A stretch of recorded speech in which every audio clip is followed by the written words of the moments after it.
নানা আয়োজনে জাহাঙ্গীরনগর বিশ্ববিদ্যালয়ের ছাত্রদলের সাবেক নেতা হাবিবুর রহমান কবিরের ৩৯তম মৃত্যুবার্ষিকী পালন করা হয়েছে। মঙ্গলবার বিকেলে আশুলিয়ার নয়াপাড়া এলাকায় দোয়া ও মিলাদ মাহফিলের আয়োজন করে বাংলাদেশ জাতীয়তাবাদী ছাত্রদল জাহাঙ্গীরনগর বিশ্ববিদ্যালয় শাখা। অনুষ্ঠানের প্রধান অতিথি হিসেবে উপস্থিত ছিলেন বিএনপির কেন্দ্রীয় কমিটির সহ পরিবার কল্যাণ বিষয়ক সম্পাদক ডক্টর দেওয়ান মোহাম্মদ সালাউদ্দিন বাবু। এ সময় মরহুমের আত্মার মাগফিরাত কামনা করে বিশেষ দোয়া করা হয় এবং পরে উপস্থিতদের মাঝে তোবারক বিতরণ করা হয়।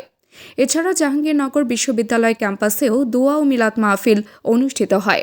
উল্লেখ্য, ১৯৮৯ সালে বিশ্ববিদ্যালয়ের এই ছাত্রদল নেতা হাবিবুর রহমান কবিরকে হত্যা করা হয়। আমরা কিন্তু অনেক বড় সংখ্যাকে দেখেছি, জোর করে ক্ষমতা থাকা একটি প্রবণতা। ওই সময় কিন্তু জানতেন যে কোনো ভাবে এই হামলা।